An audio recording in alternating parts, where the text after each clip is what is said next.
lapar, kenyang memakannya. Jadi di antara pekerjaan mereka mengapa disebut jahiliyah adalah dibuatnya patung itu dari tepung gandum, disembah, ketika lapar dicuilnya Tuhan itu dimakannya. Ada kelompok yang begitu serius.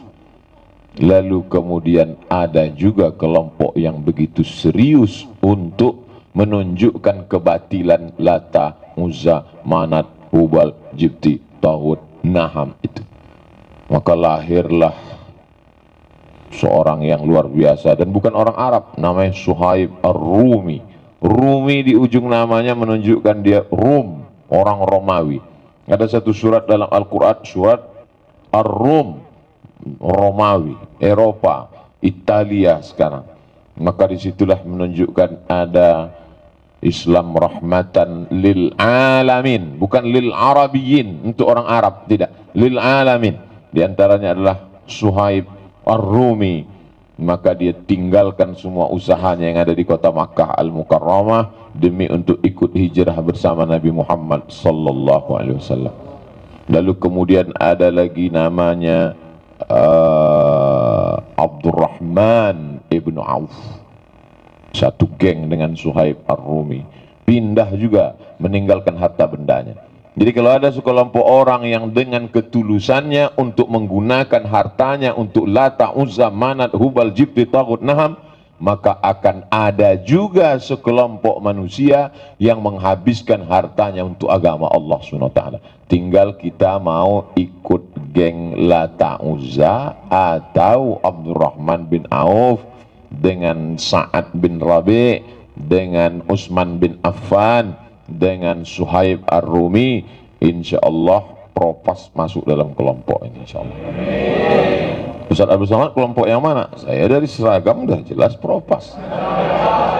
Tinggal lagi yang kita masih ragu, yang belum berseragam ini. Mereka ini sebetulnya kelompok mana ini sekarang?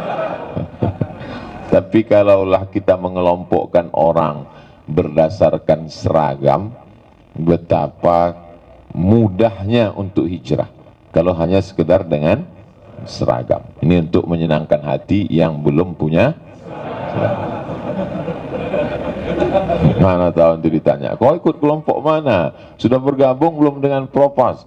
Hijrah itu di dalam, guys, bukan di luar. Kullu hizbim bima ladaihim farihun.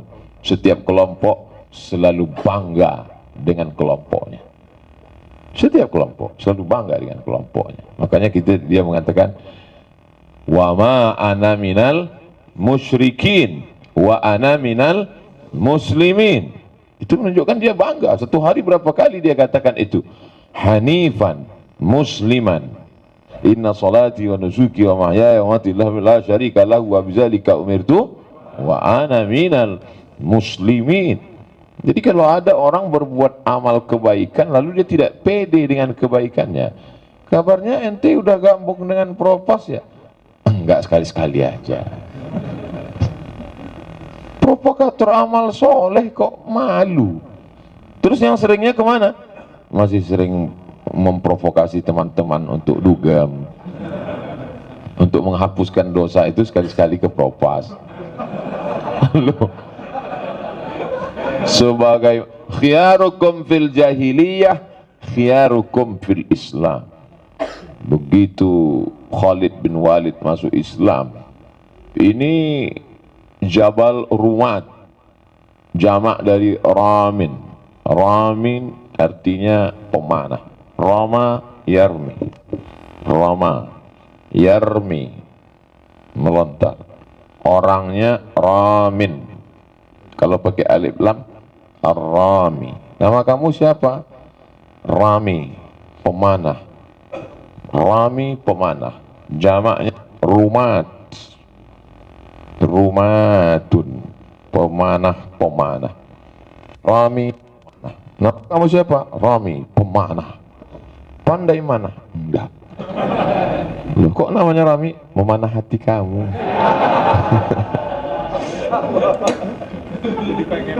Jadi nama bukit itu Jabal Rumat, karena di atasnya ada para pemanah-pemanah.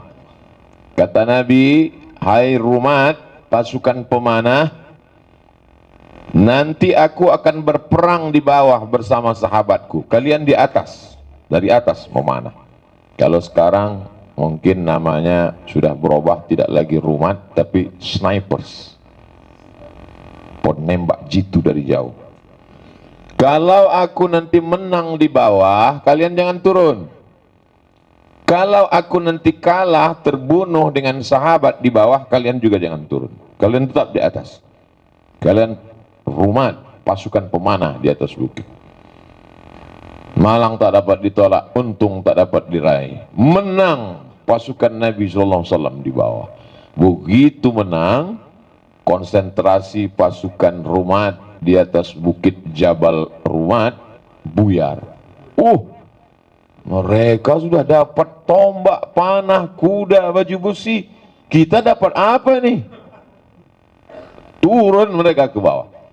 Begitu mereka turun ke bawah, kosong di atas pemanah, maka berputar pasukan Khalid bin Walid mengitari bukit dari belakang. Menyerang dari belakang. Akhirnya pasukan Nabi dan sahabat terkepung dari depan dan dari belakang, maka mengalami kekalahan. Nabi dilarikan ke kaki bukit Uhud. Apa komentar ulama sirah tentang ini? Sekali saja kita lawan perintah Nabi, begitulah kekalahan. Apalagi kalau berkali-kali melawan Nabi SAW. Kenapa kita tidak menang? Kita berjuang, kenapa tidak menang? Karena kita berkali-kali melawan perintah Nabi Muhammad SAW. Yang jadi poinnya adalah kekalahan waktu itu banyak orang menganalisa karena pasukan Khalid bin Walid. Khalid bin Walid kan pejuang Islam Pak Ustadz. Ini ceritanya masih CD 1.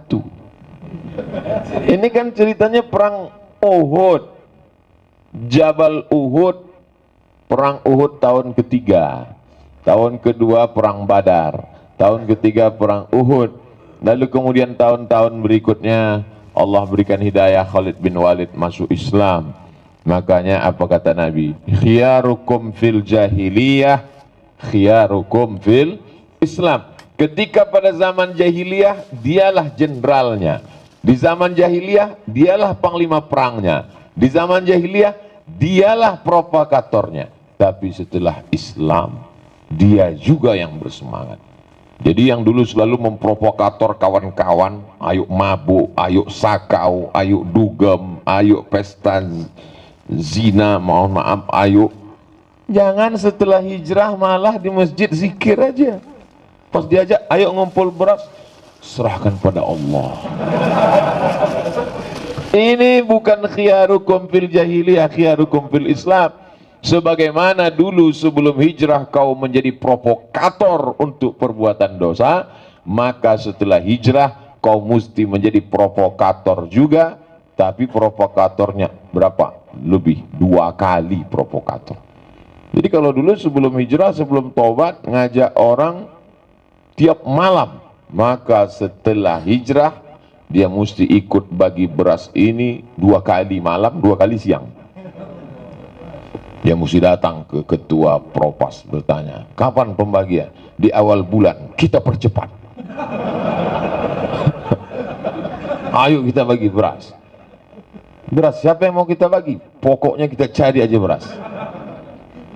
Tapi jangan gara-gara ini lalu jadi Robin Hood, menghalalkan segala cara, mencuri, merampas, merampok. Tidak, ini tidak dibenarkan dalam Islam.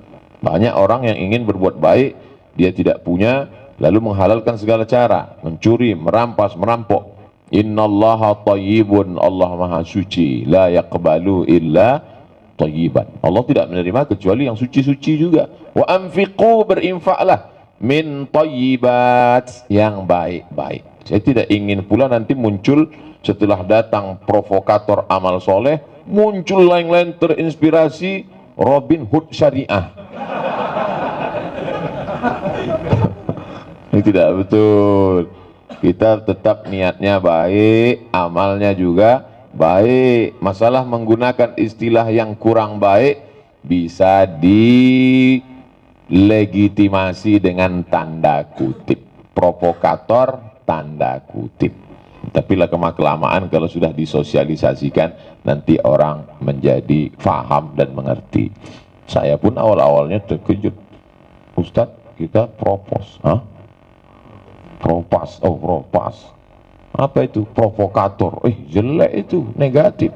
Tapi ini amal soleh. Oh baik. Ternyata biarlah awalnya jelek, yang penting ujungnya husnul khotimah. Provokator. Siapa ini? Negatif. Amal soleh. Oh. Tidak selamanya orang baik. Mantan preman, nggak apa-apa. Mantan pecandu narkoba, oke. Mantan pengguna macam-macam perbuatan maksiat. Siapa yang tidak buat dosa di dunia ini? Siapa yang tak pernah berdosa? Saya nggak pernah buat dosa, Pak Ustadz. Justru waktu kamu bilang nggak berdosa, itulah dosamu. Saya nggak pernah pacaran, saya nggak pernah pakai narkoba, saya nggak pernah minum, saya nggak pernah sakau, saya nggak pernah buat zina. Dosa saya apa?